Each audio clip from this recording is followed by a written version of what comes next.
So as the name suggests, I'm a United fan. United's environment has been toxic. Let's just say United is not a sporting club. It is more like a marketing club right now. So I was extremely unhappy when we signed Ronaldo. The difference being, Ferguson, he could do what he wanted to do because United were winners. I never saw a necessity for Ronaldo to come in. It was purely for nostalgia, but I don't think he brought any other value to the club apart from that. If I genuinely feel, if it was any other player who was not as talented as Greenwood, United would have suspended or removed the player from the club immediately. I would definitely believe that Eric Ten Hag directly had an involvement in trying to bring back Greenwood. Ten Hag had seen the smoke, but he ignored the fire. It doesn't matter what Glazers intend to do. Without Ten Hag actually putting him on the field, his market value is not going up to 50 million. For them, the team is basically a sporting project. They don't care what happens after you finish. It's basically like a 9 to 5 job. You finish your 9 to 5 work.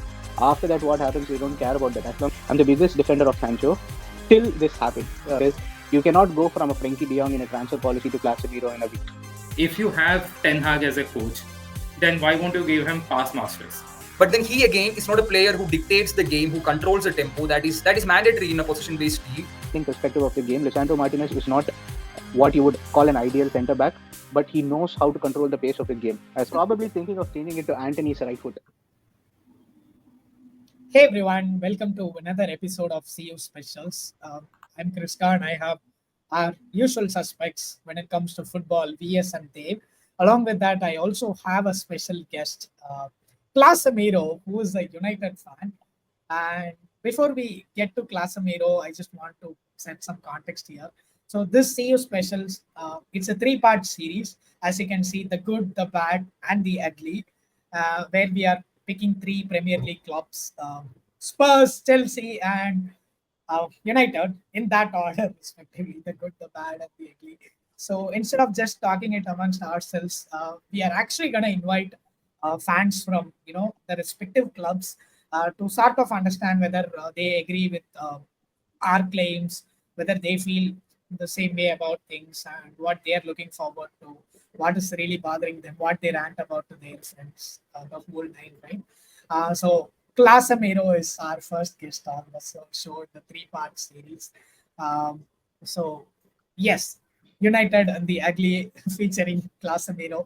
Hey Class, do you want to quickly introduce yourself before we jump into the episode? Yeah. Hi. Hello. So as the name suggests, I'm a United fan. My name is Bharat. I kept Classsemiro as the handle after seeing all his exploits last year. Doesn't justify the handle anymore. I'm thinking of changing it to some other name, but I've been a United fan for over 18 years now, 18, 19 years to be precise. 19 is the correct year, and loved United since the Fergie time, but basically started liking United because of Beckham and Rooney's exploit. But I've been a fan for them ever since, and not glory days, but good to see the team doing much better than how it was doing before under Eric Ten Hag. This season has just started, but let's see how it goes. It's ugly right now, but things can change very soon. So the reason why we kept United as ugly, despite Chelsea being one place off the table below United, is that both teams are kind of equally bad from a sporting point of view, at least by the standards that we as fans have come to expect. But what sets them apart is not just what's going on field, but also off the field. So off the field, Chelsea have had some accusations because of the money that they have been splurging, but things have been peaceful apart from that. United, on the other hand, I do tend to believe that they do have more issues to address off the field than on the field, and that is why we have gone and classified one of the biggest clubs in England out there as the ugly. And at least at this moment in time, we do believe that the classification is justified, and we'll get into more details about the same. So, Deba, Nice over to one you. there. Yes, classification. Also, I believe that it's a big factor in a club doing well how the environment around the club is, and United's environment has been toxic. Let's just say for quite some time. I maybe Class can chip in here because United has been going into some or the other controversy for the past 1 year. It seems ever since Ten Hag came in and his fallout with Ronaldo and everything. So where do you see the timeline of United's off-field issue? Let's just I think say. the toxicity began in 2005 when the Glazers came in. To be very honest, you had the best manager of all time to basically plaster that. So the toxicity was not visible because the team was still winning. But the toxicity began when you basically had Glazers basically use a credit card and get the company, and then use the company itself as a cash cow to get dividends. So you are having the club getting you money, and it doesn't go into your pocket. It just goes into Glazers' pocket, and of course, and it's mismanagement from the top, which has basically ensured that the toxicity is now open and visible for everyone to see. Like United is not a sporting club; it is more like a marketing club right now. So it lost its sheen when Ferguson left. You had managers like Mourinho, Van Gaal, who are actually very good managers, but a good manager cannot like Ferguson was not just a manager; he was a CEO. He did everything at the club, so he shielded everyone. So Klopp does the same at Liverpool, if you see. So Klopp is the face of the club, and uh, what Klopp says is like he controls everything. Ferguson used to do the same, but other managers are not like that. They like to coach the team. They just like to manage their team. So they are just out and out managers of the team alone. Whereas like Eric Ten Hag likes to again do the same. Like he likes to take the control of the entire club. He likes to oversee actions. So that is why I'm quite optimistic, even though it is ugly right now. Once we get a fairly decent owner, so I think at that point of time it should be all good. I don't see us competing for titles immediately. Like as soon as Glazers leave or anything, it's not going to be like immediate turnaround. But I certainly feel it will become a more like a sporting club rather than a marketing club. Yeah, agree with I'm most of that. inclined to agree with what he said, although I do not place these two managers. Neither does he in the same category that Ferguson and Ten Hag. Ten Hag has Yeah. very clearly tried to put a mark and stamp his authority on the club in terms of how he's gone about business last season. Because when the whole Ronaldo scuffle happened, if you remember, that again was something extremely negative for the club off the field. And this guy is Ronaldo was the one who brought in all the fans, all the 90s kids to support United, and he's the biggest player in their modern history at the very least. That is again kind of disrespecting Rooney, but yeah, let's say in terms of player power and star value. So the same attitude, Classsemiro, I believe, the one that Ten Hag has to stamp his authority and exercise his power, it works pretty much like a double-edged sword, because the same power that he used to remove Ronaldo out of the squad, he has also been extremely intolerant of any kind of dissent, as the whole Sancho issue shows. Because Sancho, when he came into United, we all remember what a player he was at Borussia Dortmund, and you can say he was playing in an inferior league and such arguments. But the player, the individual ability, the close control, the way he could maneuver a ball, it was out there for everybody to see. And then the Sancho issue happens, and Ten Hag is bringing in the same attitude that he had with Ronaldo, and he's completely banishing him from training. So that again kind of feeds into the toxicity. The difference being, Ferguson, he could do what he wanted to do because United were winners. Like they were competing to even towards the latter half of the early 21st century, as you mentioned. They were in direct competition against Chelsea for titles for a long time. And even until the last year when Ferguson left, although he had that managerial supreme authority on him, it was working because there was results. Ten Hag, on the other hand, he has been exercising his powers, which of late does not seem to be doing a positive impact or creating a positive environment for the club. So So they were, remember, we discussed about Sancho getting the ban, getting the axe from Ten Hag, and then again, apart from that, Ten Hag also kind of, I think he does tend to play favorites. Classsemiro, correct me if I'm wrong, because we all know the Anthony issue. yeah, And Anthony, he came from Ajax, and to be very honest, I do agree with the popular opinion that United did overplay for a player who is kind of one-dimensional like Anthony. He has a class left foot and he has his strengths, but then at the same time, I don't think he's the most complete winger that we have in EPL. And that again, I think, did the way he handled, because imagine another player who is not Anthony in the same position. There we see an issue. Dave, I remember you having some very strong opinions about the Greenwood case. Would you like to shed some light on that? I think we will just move to ugly and then again address those issues point Yeah, I wise, I think feel. So, some context, Classsemiro. When we were putting Yeah. together the slides, we thought we'll use like one slide for every point we had. For Tottenham and Chelsea, we could cover it in a couple of slides. It Hmm. just got so bad for your team that we had to do this Yeah. table and put all of this in one because well nobody's gonna sit through like that. Yeah. I I would think I think this actually this like. this summarizes because on-field issues. If we just keep it to on-field issues, United wouldn't be, as Dave mentioned earlier, United wouldn't be ugly. I think Chelsea is ugly there, uh, because they have spent $1 billion and they're still sitting below most of the teams which are already playing badly. But it is the off-field issues as well which makes United toxic on the whole. So that immediately then pushes them to the ugly part of it.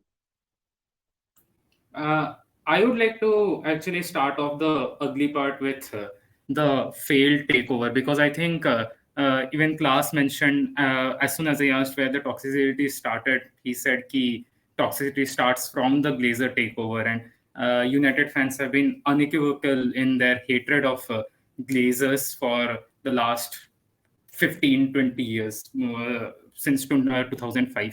So I think there was a effort from Sheikh Hassim, and I Hmm. hope I'm pronouncing that right, to take over the club last summer. But essentially, what United did, and what Glazers did, and what Sheikh Hassim talked about in his letter, which he just sent yesterday, I think, to the Glazers, is that Glazers used Sheikh Hassim's bid to increase the price of their individual shares so that they can sell a minority stake That's away. just so typical of Blazers and It's everything. very intelligent when you think I of it think from a business perspective, actually. I Yeah. think Glazers should take an MBA class for people in all the IIMs and all the B schools. Like they know how to get money out of nothing. So uh, yeah. So as I said, right, they have been using United as a cash cow, and like the cow is basically now up for killing, I would say, because there's nothing left. You see, as I go to Old Trafford, I sit there, it leaks over my seat. So it's that bad because and it always rains as well. So all the more you need to have more layers and Hmm. cover yourself. But Old Trafford is no more as good as like you see all the other stadiums. I went to Allianz Arena recently, and you see that stadium, and you compare this team, and you see why Bayern is still a force in footballing terms, and why United is not a force anymore.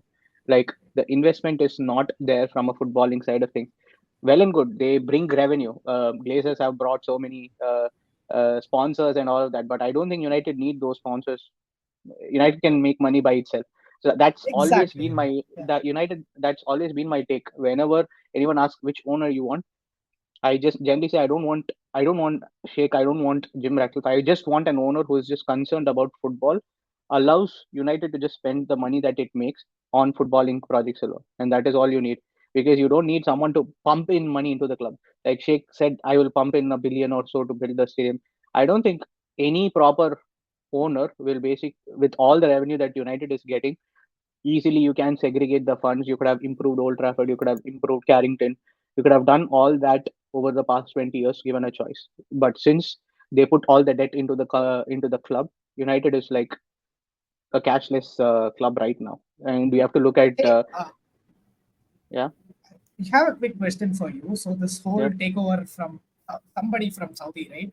As a Yeah. long-term United fan, how things have worked out for Manchester City and all. Would you have I liked for that to happen? No, so see, my stance is very neutral here. I just want an owner who cares about the club.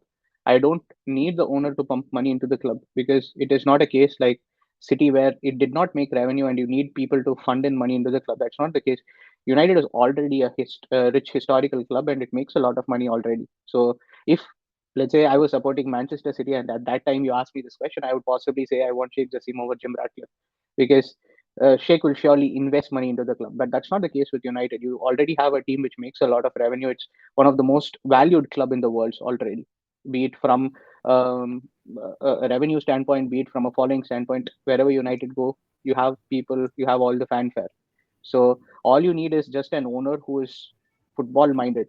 Uh, I would say a Roman Abramovich investing into the club is all you need. Like, That smile on BS's face as soon I as you had said yeah, it. when he I was mentioning that he wants an owner who cared about the club. there was only one picture that was a shining beacon in my mind. It was Yeah. Mr. Roman. I really miss you, Mr. Roman, if you watch him. But yeah, Yeah, that completely but yeah, makes sense about the ownership. A Roman without Roman investing in the club is all I need. That's it. Because I'll take I don't Roman know. with the money. I'm a Chelsea fan. Yeah, I actually agree with Class here in the sense that United are a sort of club I would compare to Barca in the sense that the club is so big that it's going to keep producing money, it's going to keep making money. So if there is even some owner who just agrees to pump everything United has earned back into the club, that's going to be sustainable enough. Then no, there needs to be very little owner investment in the club, I feel. exactly, That is exactly. knowing that I do not know the United's finances, Hmm. but I feel like It is in a it's pretty bad state right now because of all the debt. You are kind of handicapped with the amount of investment that you can make into the club because all the investments are going for the next year as we speak. Like it is all in installments, so the installments are still yet to be paid, owing to which we are kind of, let's say, doing loan deals right now rather than doing permanent deals, which I think both of you Barca fans can actually resonate with. But the sad thing is United is not that bad from a financial standpoint like Barca is. But still, we are doing this because Glazers are not ready to allow United to spend the money that it makes right now. So I think we have established that the United issues, at least the off-field ones, are twofold, right? One, you have Glazers who are just going to be there. It's like the leads that nobody wants but cannot get rid of, at least right now. I think Another is the moment, I think many people rejoiced when Ferguson left because Ferguson destroyed a lot of childhoods for many fans of other clubs. But I think actually United fans will rejoice the most, even better than winning a CL when Glazers leave the club. So I think that will be the biggest victory because I don't. I think if you set up a benchmark, right, like how they say it in that Brad Pitt movie. I forgot the name. Like there's 40 yards of or 40 yards of shit, and then there's the oh yeah, owners like Moneyball. Glazers, Moneyball. Yeah, that's exactly what Glazers is. Like you cannot get a worse owner than Glazer. So uh, Todd Bowley is giving tough competition, but at least still, I don't think Todd Bowley is as bad as Glazer. Just we are here randomly catching strays, man. It's not Mhm. even an The episode idea about is Chelsea. Uncle Todd, he's bad. He's not Yeah, evil. He's not taking yeah, money from the club. He's yeah, splashing. He's opening his yeah, checkbooks for Chelsea. He just doesn't know how to do it. So, an yeah, idiot and a bad person are two different things. Glazers yeah, are bad. Uncle yeah, Todd, so far, he's not really the most intelligent man in football around. So, big yeah, difference. He's not evil. yeah, He's not evil. yeah. He's I not evil. pity him. I don't hate him. Yeah. But right now, from a failed takeover standpoint, even now, I'll actually be happy if, like, for 25%, if Jim Ratcliffe is coming into the club and he's getting a sporting control over the club, as long as not all the decisions are vetoed by the Glazers, I think this is quite a good scenario for United because they're speaking about bringing Paul Mitchell or John Edwards as a sporting director, which immediately would make United a better side from a sporting standpoint and removes Ten Hag from, let's say, doing all the scouting and recruitment as well. Because I'm completely against a manager doing all the scouting, recruitment, and bringing only these people that he likes. Because it is always Ten Hag talent IQ that is being used right now rather than the scouting team doing anything. So I would want a sporting director to come and put his stamp into the club, and because we have to see life with Ten Hag, we also have to see a life without Ten Hag as well, and a sporting director will allow us to do that. Yeah. So Ten Hag. So I think at this point it's very clear that he's a force to reckon with, right? Like you said at the Yeah, beginning, yeah, he's what you want. You want him to be what Klopp is for Liverpool, and that comes with its own, both perks and downsides. yeah. And unfortunately for United, the perks have been, pretty hard to Very come by limited. at least right now, except for the Ronaldo issue, man. I absolutely loved Yeah, how he, put his foot down and said, "Get the fuck out of my club." I yeah. think Ronaldo definitely needed that. His big ego was getting too big for even I, a I, massive. yeah, I have always thought getting Ronaldo, like even when City were about to get Ronaldo, I was fine with that. I wanted United to not move away because I was so happy with what we were doing under Ole. I genuinely feel after Alex Ferguson, the time that we had under Ole Gunnar Solskjaer was the most I could resonate with the club because I genuinely liked the team. And even though it was not, uh, let's say, I would say, perfect. Like we didn't dominate games, but I think in a transition phase we were like the best team uh, across the league, and we had like the best away record in Premier League era, if I'm not mistaken. Like we had 29 away games undefeated in a Premier League, which is like not something very easy to do. So I was extremely unhappy when we signed Ronaldo, which was against what Ole was doing. First and foremost, of all the antics that he had done when he left the club, I didn't like him for that very reason. Like saying that United held him slave before he went to Madrid and all of that. I didn't like him then, and I didn't like when he came back as well, because the shift changed from a team to it becoming like a Ronaldo's team. I didn't like that. Uh, and I was happy because I knew from the get go that Ronaldo would not suit. Juventus' downfall also started with Ronaldo joining them. So it's not so surprising, because he immediately changes the team to himself. So it does not become a team anymore. So I was Soon, happy when. class, you're gonna wake up on Twitter and wonder why you have random people hating you, I asking you don't to go care, back because to India. it is my opinion, right? You can have people like he saved United just a lot of times in the Champions League when he was playing, but I just felt if we did not get Ronaldo and we had got like a decent DM, like Yes.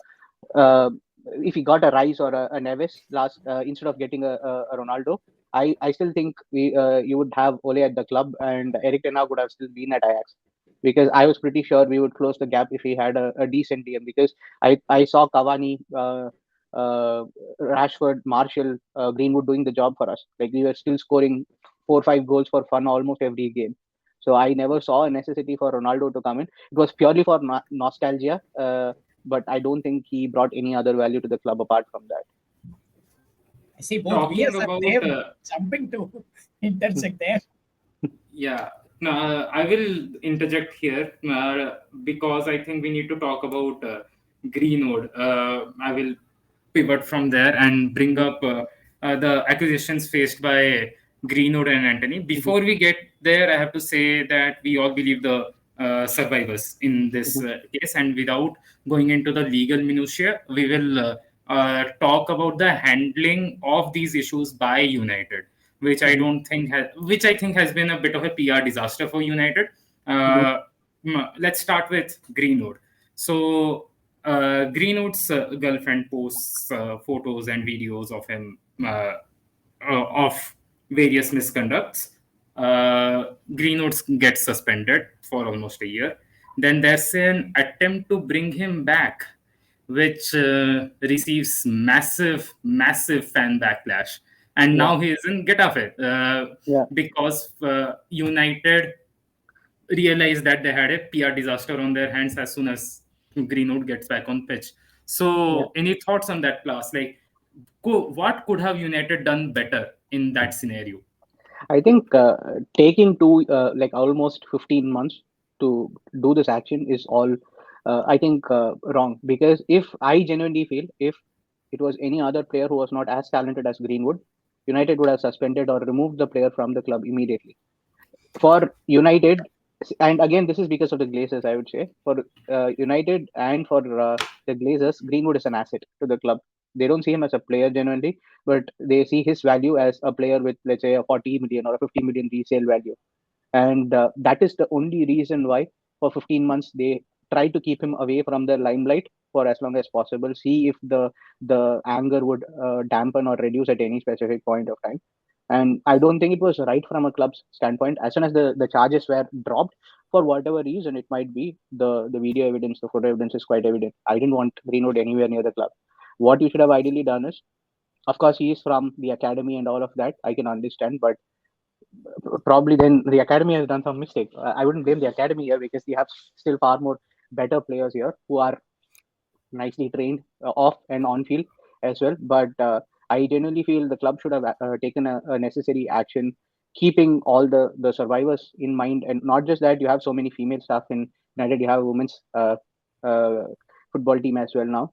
It shouldn't be a case like they put the PR on the women's team, which is I found like extremely, like you shouldn't ask them for their opinion. It is a legal thing. You should basically take a stance here and say whether the player needs to be there or should be let go here. So it was very clear from the evidence that we saw.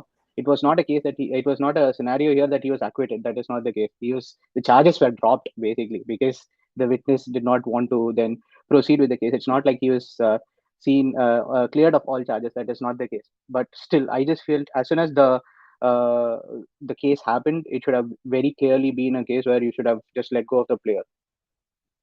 And even now, Classsemiro, I just sending. want to disagree with just one point that you made, where you mentioned that it was probably the club and the Glazers' better interest to put Mm-hmm, Greenwood back into the team because he would fetch a handsome sum of money. I mm-hmm, would think that there is more to it from a sporting point of view, and I would definitely believe that Eric Ten Hag directly had an involvement in trying to bring back Greenwood because mm-hmm. the first point where I agree with you is that Greenwood is one of the most talented players to come out of United Academy in recent time. This dude, he has a knack for scoring goals. He has the ability to take powerful shots with a very minor back lift, and he was Basically, going to be a McTominay class Pro Max. provided he did not end up in all the trouble. But Mm-hmm. then Eric Ten Hag, I think, would want to bring him back because Anthony was being called out publicly in social media and on the field for not performing up to the standards that was expected of him. Now imagine Greenwood coming in, who is a like 19, 20-year-old winger, who has a penchant for scoring some good goals, who is kind of good with both the feet and who can put the ball in the back of the net. It might have very well suited Eric Ten Hag's sporting plan from a pure sporting term point of view. For Eric Ten Hag, I would say that Greenwood coming back would have been an asset on the field. And Yeah, now is where the third point comes into play. Ten Hag has a history of trying to sweep dirt under the rag, under the mat. He has done it, but then this is again not a legal black and white area. But then there are rumors that what was happening at Ajax in respect to Quincy Promes and others, Ten Hag had seen the smoke, but he ignored the fire. So you put all that into position, and then there is also Anthony coming from Ajax to United. Anthony, who again has been kind of sus in terms of the general character. So it's not just the details. You take you look at it from a bird's eye point of view. You pull yourself There back is and a look at it from a pattern distance. emerging. yeah. You There might is a Yeah, not So, pattern so want to I emerging. think agree with I it, think but I think yes. this is the case with every manager. Actually, to be very honest, uh, see, the thing is, every manager, not everyone will take a moral stand when it comes to their team in itself. So for them, the team is basically a sporting project. They don't care what happens after you finish. It's basically like a 9 to 5 job. You finish your 9 to 5 work. After that, what happens? They don't care about that. As long as you do good in training, you do good on the football pitch. The manager will see you as a person. A club like United, one of the biggest That's the sporting difference. entities out That's the there, difference. That's the difference most between fan the bases out manager. there, somebody taking Mhm, reins of such an entity with so much mhm, influence is expected to have a better moral compass and ethical point of view on things than what Ten Hag did. So I mhm. would not put all the blame on Glazers on this matter. I would say that the No. sporting staff involving Ten Mhm, Hag and his backroom staff are mhm, going to have a hand in it because it doesn't matter what Glazers intend to do without mhm, Ten Hag actually putting him on the field, his market value mhm. is not going up to 50 million. So the Yeah. coach definitely has a say in it. The head coach has a say in it. And as long as he was not willing to bring back Greenwood into the team, make him play, his situation was not going to change No. at all. So so And so if the that is board where. gave the green flag, they obviously would have run it by the management. And Ten Hag in this particular incident, I do think he should bear at least a part of the blame. No, that is where the miscommunication stems from the top down here. So if you see the Glazers, from whatever I have read on Athletic, they have clearly stated that the Glazers' plan, Richard O'Neill's plan, was basically to reintegrate Greenwood into the team at some point of time. As a manager, you can only plan from what you have been told by the board. So Ten Hag clearly, No, if let's say that is Greenwood is where going the to be. point that you mentioned earlier comes into play of Ten Hag being a person who rules with an iron fist and who ensures that Yeah. he is So, powerful but and he he does not has have. an influence on decisions that are not just on the field. We discussed it at the beginning of the session that Ten Hag is a man who exercises and loves to wield that sort of power. And it is simply impossible to imagine that a person who exercises that level of power in the club, who is the head coach, would have let United board or Glazers make this decision for him. It Ten Hag definitely, and you also have to consider his background of being somebody who rules with an iron fist. He definitely had a part to play in this. No, You all cannot I'm say saying that is it was his 9 to 5 job or the corporate putting pressure no, no, on no. the All I'm employee. saying is, given a choice, It is certainly if more than Ten that. Hag had a choice, if Ten Hag had a choice to field the team with Greenwood or without Greenwood, I would 100% say Ten Hag would say I would want to field the team with Greenwood because that saves his job because Greenwood might score 2 or 3 goals every 3 to 4 games. Okay, Yeah, so from a definitely sporting yes. standpoint, from a purely a sporting standpoint here, if I have to speak, all Ten Hag cares about is how do I win for the weekend, and how do I ensure that my job is safe, how do I ensure that the club gets 3 points. Okay, He should but I mean, somebody at his position of Yes. power should Mhm, care about more than just that, because you look at the top coaches, they are not mhm, just in it for the sporting factor. Even Ferguson, mhm, he's one of the most cutthroat people out there. He was a winning machine, but even yeah, then, on issues which had an impact on, like, let's say, racial abuse issue or the Irish mhm. issue that happened back in the day, Ferguson had a clear standpoint and he maintained it in the public as well. So there, I think the blame is not just on Glazer's shoulder. I I'm not think Ten saying Hag here. is the right coach for Glazers in this matter. They are just I'm not Glazers want saying. the money, Ten Hag wants Mhm, winning. It's more a mhm. pragmatist, cutthroat approach than a It is more 100% you're beautiful right. work. It is a pragmatic approach here, but purely from a sporting standpoint, given a choice, I don't think Ten Hag has a say on these legal issues within the club. Yes, because as much as anything which is non-legal, for example, which player or which scout has to go where, or how the recruitment has to happen, Ten Hag has a say on this. But when there is a legality which basically affects how the club is being perceived, I don't think it comes under Ten Hag's purview here, but it is more of how Glazers manage it, how Richard Arnold manages it. Right Yeah, now, I the definitely. believe But that miscommunication. is VS, Ten Hag VS, going VS, to tell these VS, people that I'm VS, not putting him on Yeah, the field no I matter feel what? like They do not have any power over VS. him. Yeah. VS, 1 second. I will just interject for a little bit here. Mhm, I think the issue is that considering it's United and considering the pressure which certain United managers have been over the last few years, it sorts of puts a lot of pressure on a coach like Ten Hag, because he has to produce immediate results. Considering the investment which has been there, considering the fact that United has waited for as long as it has to get trophies and results. So as soon as Ten Hag got appointed, I feel like there was a lot of pressure on him to give immediate results, which sort of contributes to what he did with Greenwood, I would argue. but I have a question here for both Classsemiro and Dave.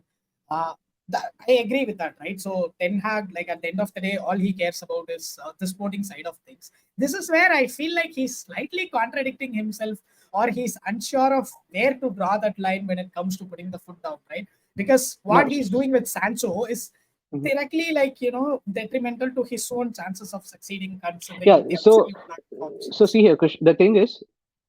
The thing here mainly is from from whatever you have seen of Ten Hag is like a very meticulous planner. Okay, he likes to know how his team is going to play, who is going to stay within the team, how he is planning the tactic, all in advance.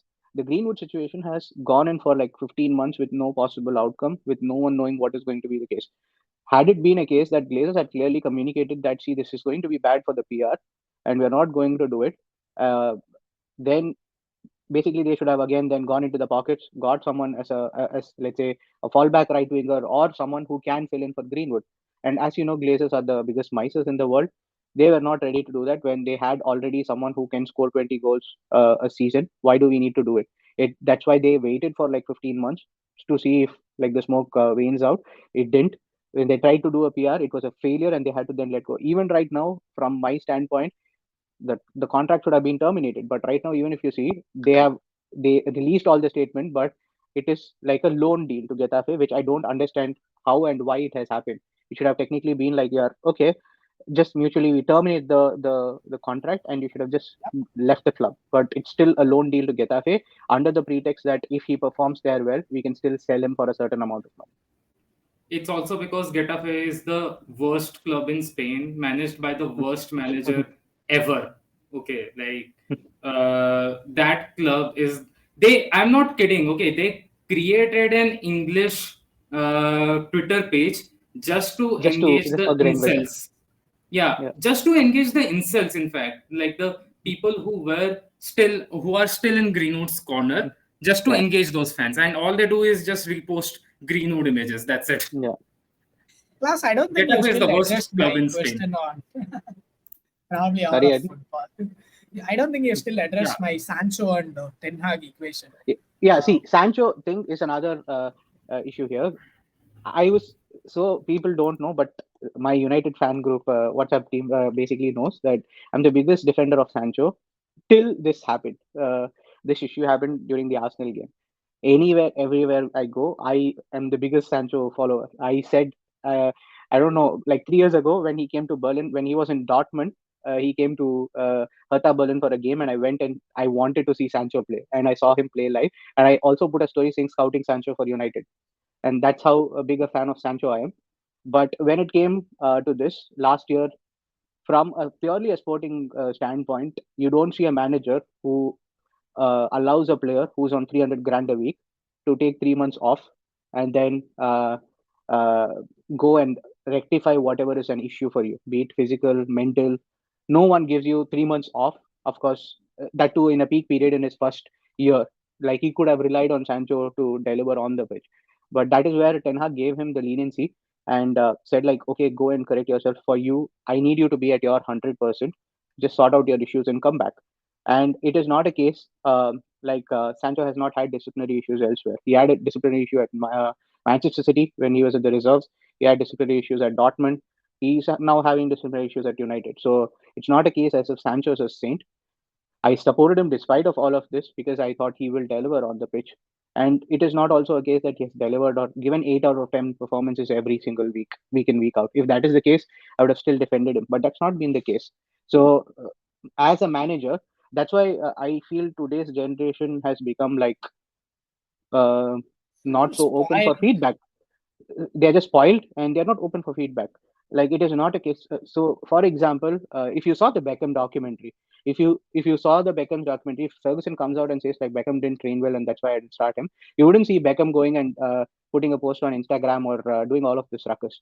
You will basically see Beckham turning up on the training session the next day, putting the balls or hitting free kicks, and making Ferguson repent the decision that he took the previous week. So that's the stark difference that you see in the players uh, generation before and now. Right now, I see like Ten Hag calling out the player. It has been the last resort, probably. I don't see. I don't think Ten Hag. He shielded him for 3 months last year, and he has shielded him till this Arsenal game. And I don't think it would have been a last resort, or I don't even think this is a last resort. He just called it out, saying he didn't train well. As a player, I would have gone to the manager's room next day and I would have asked, like, why did you say so, and what do you need me to improve? That should have been an open conversation rather than me going out and vending it out on social media saying like it is all lies. Again, answering to the point which was put in earlier, saying Ten Hag has favorites, 100%, but also Anthony doesn't deliver on the pitch as much as let's say a Rashford or a Garnacho would do. But purely from a work rate standpoint, I would rather have Anthony than Garnacho for 90 minutes on the pitch because I know for a fact Anthony's defensive work rate is higher. He tracks back, he runs for the team, which other players would not do. So purely from a work rate standpoint, I see Anthony doing far more jobs. Of course, his work is mainly on the attacking output, which he has to improve. But as a manager, if I want someone to run for me, I think Anthony would run more than other players. And I'm 100% sure he'll run more than Sancho.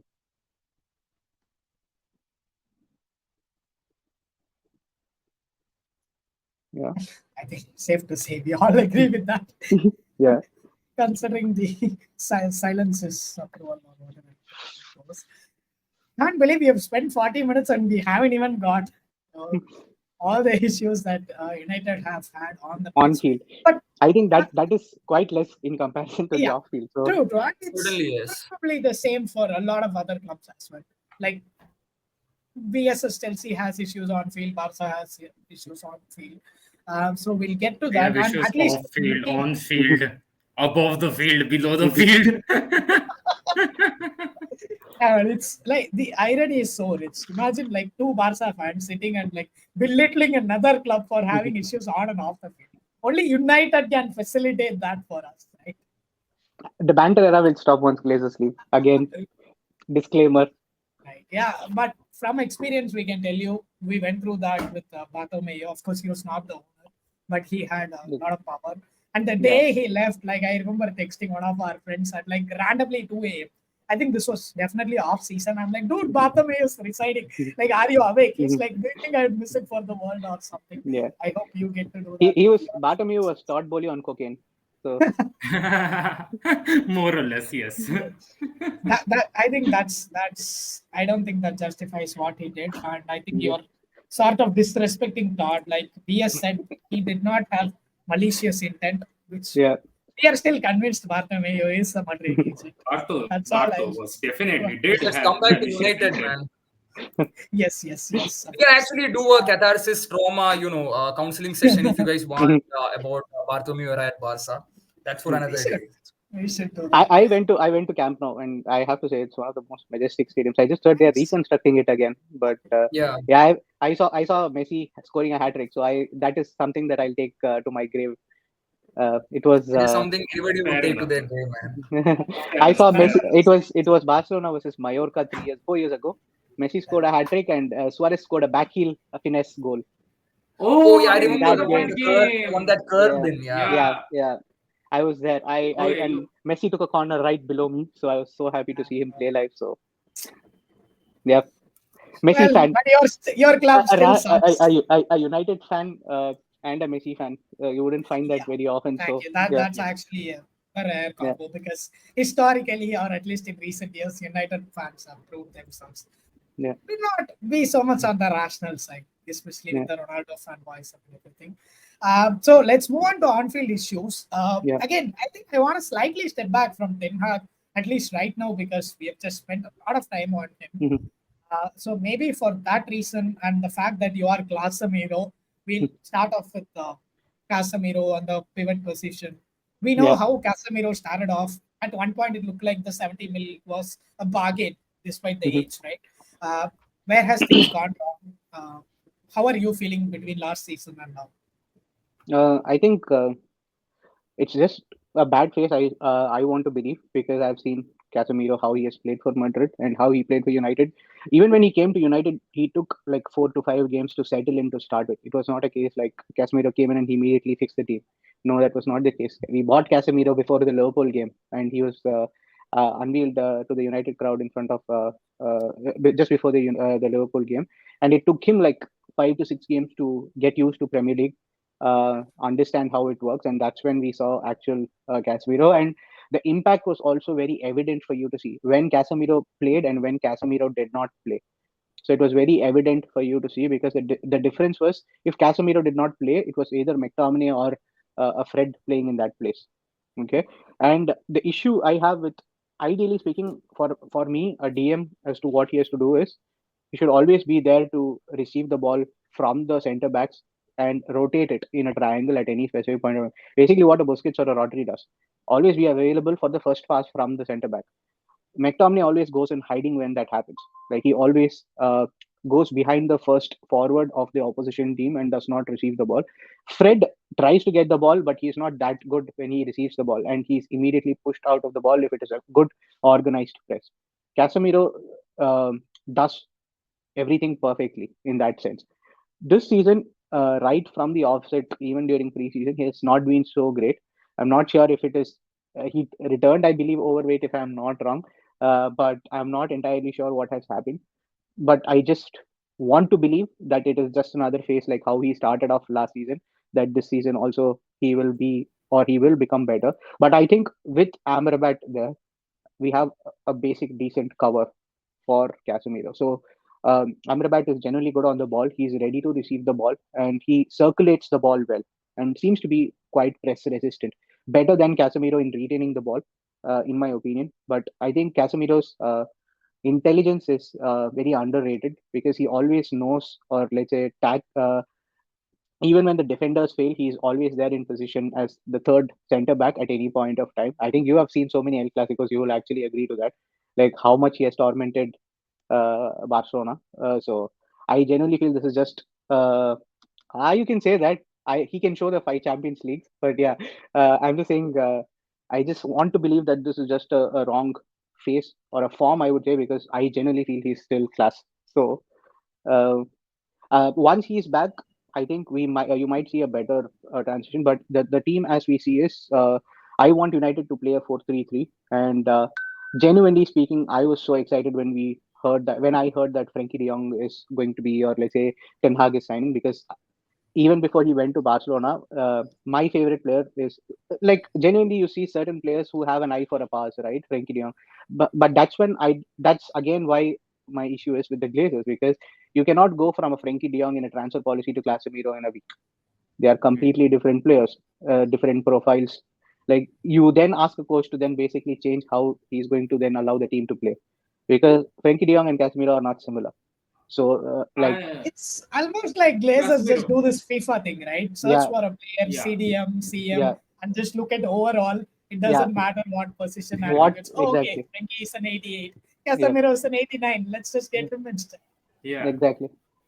Also, I will raise a very, I think when we are talking about the way United are playing currently and the influence of tactics and all, Hmm. I will raise a very fundamental point here. Like, we have seen Ten Hag's career progress from its Ajax days, and we Hmm. all remember, I think, the epic Ajax team which made that amazing run into CL semifinals and Hmm. got dumped out by Tottenham of all teams with like a 10 Yeah, minute period of last 10 second minute goal. period of Lucas Moura Hmm. magic. But in that phase, we could see in that throughout that season, we could see Ten Hag had a certain type of playing style. It was pass, move, pass, move. Like at one point of time, if I'm not wrong, a lot of Barca fans wanted Ten Hag simply because his play style at Ajax was so well defined of this passing game. There was Then also when he something about came to, huh? It's there was also also the something bald about fraud. It's also the bald fraud poor man's aspect Pep as well, Guardiola. right? Hmm. Uh, but when he came to United, I sort of expected that sort of play style from him. But he, in an interview, said that he wanted United to be the best transitional team in the world, which is Hmm. not something I saw from his Ajax team. Which Hmm. sort of dichotomy did not set well with me, because if you have Ten Hag as a coach, then why won't you give him pass masters?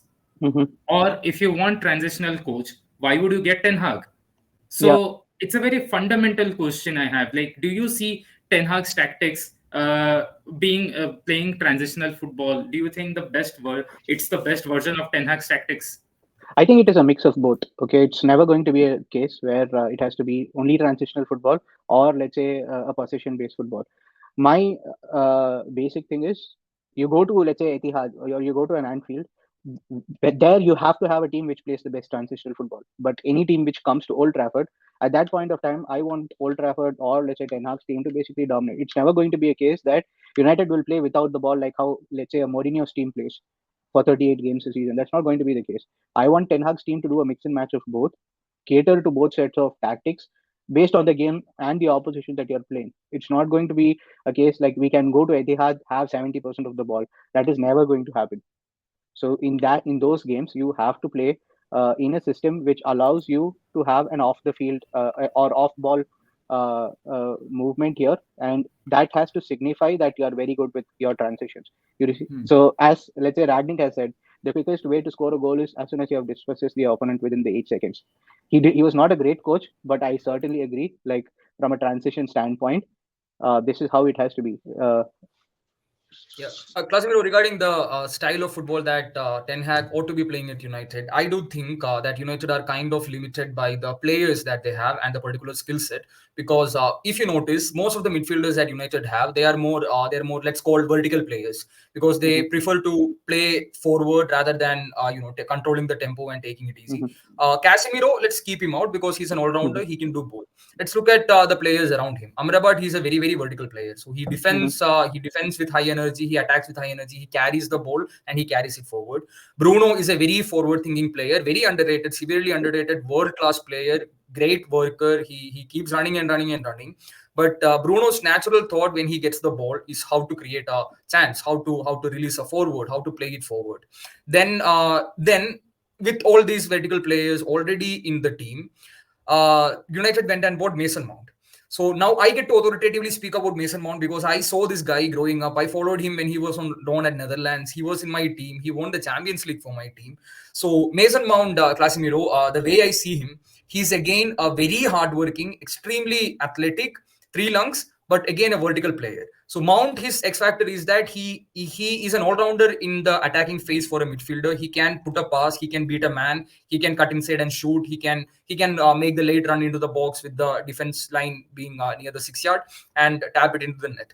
But then he again is not a player who dictates the game, who controls the tempo. That is mandatory in a possession based team to be at the top level. You need somebody like let's say somebody like Gundogan for City, or somebody who takes a breather, stops the game, controls the tempo, decides when to attack, decides when players can catch a break and when to break forward.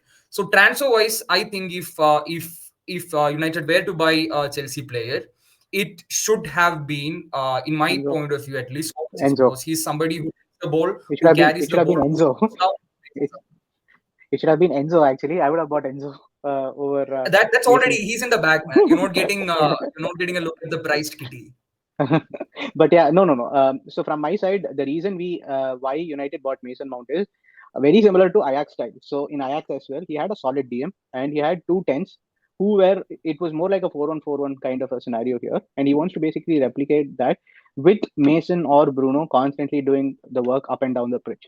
One stays forward and one stays behind. So that was the logic, and not just that. Ericsson, I am a huge fan of Christian Eriksen, but his legs are out, and I don't want him with an artificial pacemaker going through all the trouble all the time to run up and down the pitch. So basically, for that reason, to have Ericsson's replacement is why we bought Mason Mount and nothing else. Mason Mount allows you to switch and bring more quality, because last year Ericsson was actually very good. He does vanish in certain games, but in games where you have to, let's say, dominate, I he is a very intelligent player. Because he Yeah. is from Ajax, he has an Ajax mind as well. And Ten Hag wants intelligent players and hardworking players rather than flair players. So Mason Mount also, I believe, is a very intelligent player. He knows Mount is from definitely both of it, yeah, an intelligent yeah, player and a smart and a player. Yeah. workhorse. Yeah. So on that front, he wants the team filled with those kind of players who can take the ball, receive the ball, understand how to circulate the ball. For me, that's why losing Lisandro Martinez this year is such a big issue.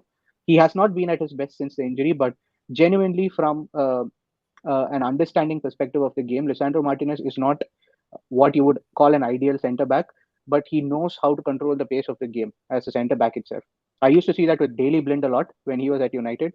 Daley Blind again is a very intelligent player. I see same facets with Lisandro Martinez as well. I mean, Daily Blind, Martinez is if the he were bulldog. athletic, would have been a world class player. Yeah. He was still a very good player in my opinion. Very versatile, could play in multiple places.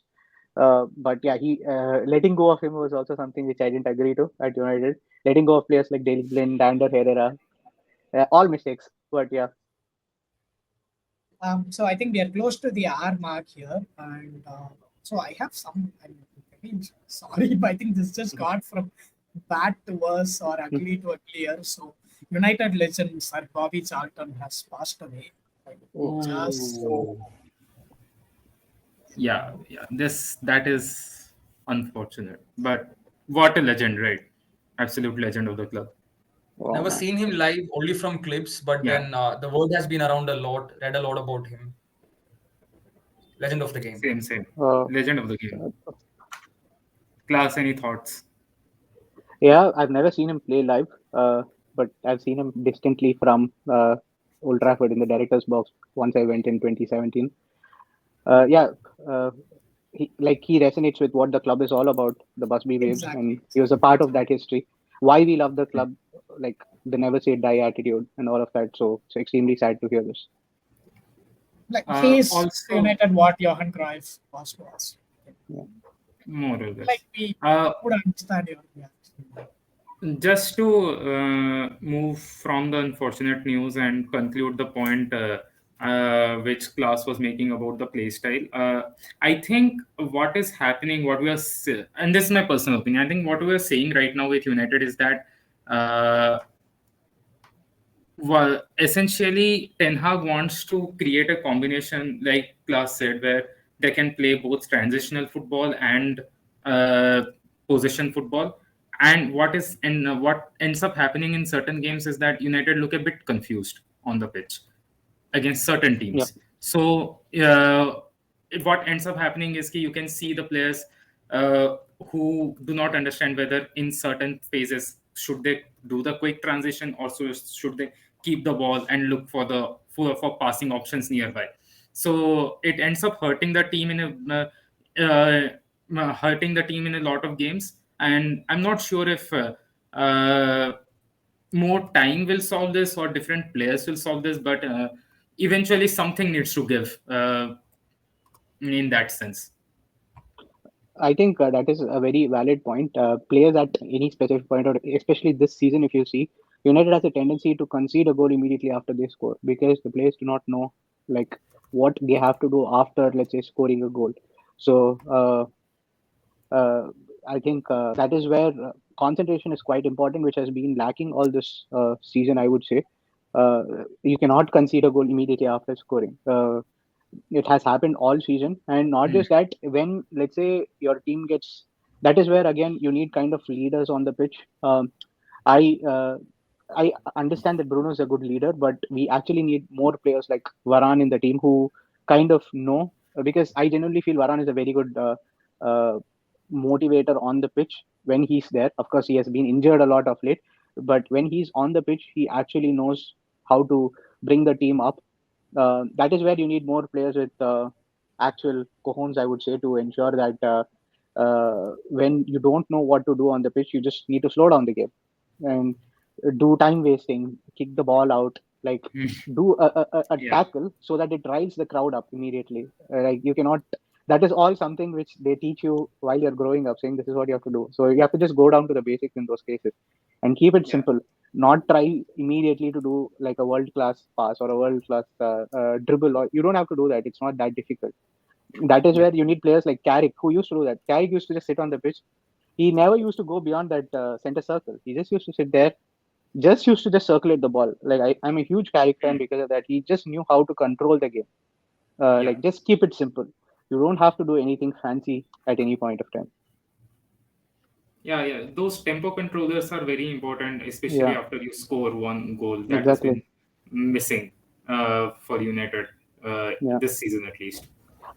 I would have. I genuinely had, like when Verratti was about to leave PSG and he went to Saudi. I thought, okay, at least United should try and buy him. I know he's old, but like he's a very good player. That's why I like Gilmore as well. I was surprised how Chelsea sold him to Brighton. I'm a huge Gilmore fan. Yeah, me too, He's a man. Yeah, he was a very good player. Right from the Champions League game that he did the debut, it was very clear to see his quality on the ball.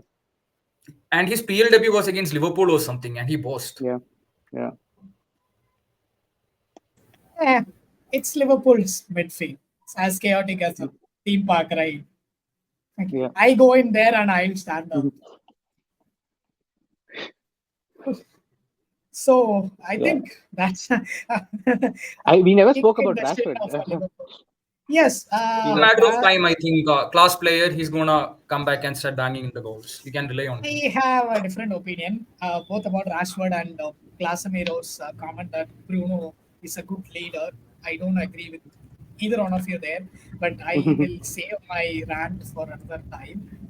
You'll get your But chance. I yeah, think, yeah, I will just make the comment because you guys both said one sentence about Rashford each. I think Rashford needs a good striker. So it since Hoyland is there now, they will improve their chemistry, I believe.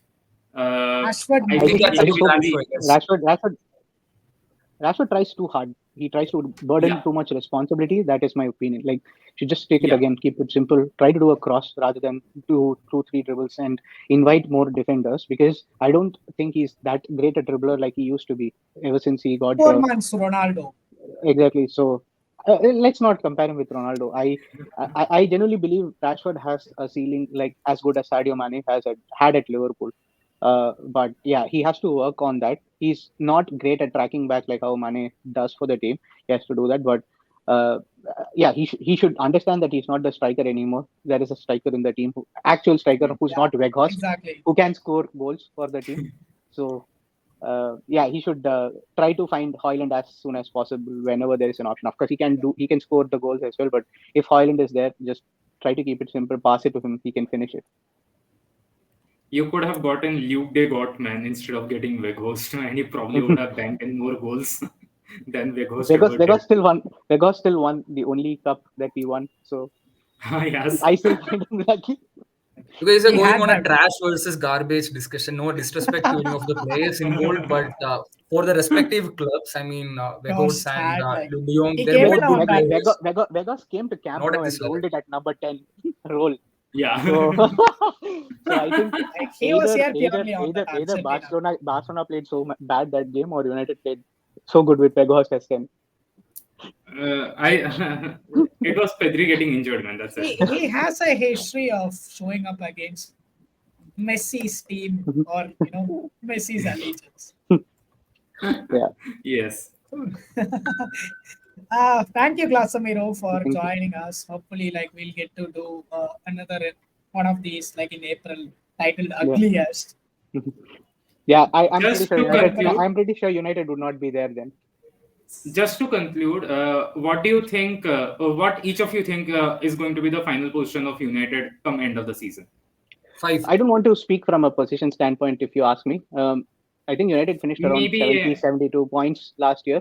I want United to possibly get at least a 5 point improvement on top of that if given an option. So that is from a point standpoint, the season didn't start well, to be very honest. I expected United to at least have around 82 to 83 points when they started the season.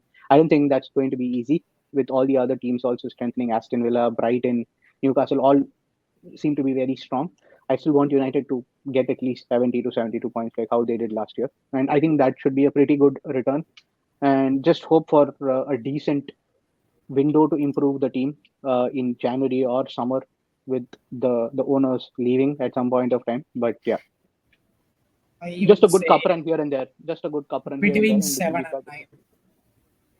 Yeah, I will stick to that as well, Chris. I think there are a lot of good teams in PL this season. I think it's going to be somewhere between 7 to 9. VSU sticking with 5. I'm We have sticking at 5. 5, I'm going for 7 and 9, United at 7 5 and and 9. Chelsea at 6. I hope United does like what Conte did with Chelsea. Like Conte started the season very badly, but he then went on a run like He went on a 16, 13 17 match games. winning. Yeah, that basically turned the season around. Like it's still early though. It's just 8 games into the 38 game season, so still have 30 games to play. Even if you get 20 wins, you get 60 points out of that. You can discount the other 10 games. You can still lose it, and you'll still finish the season with 70 points. It's easier said than done, though, what Conte had at Yeah, it's Chelsea. easier said than done, but yeah, I think there is like you can only improve. You cannot go worse than this. Yeah. Of course, if it is Anfield, you never know. I just hope we don't play Anfield immediately at Anfield. But yeah, 7 was horrendous. As long as we don't get hammered like that, that's fine.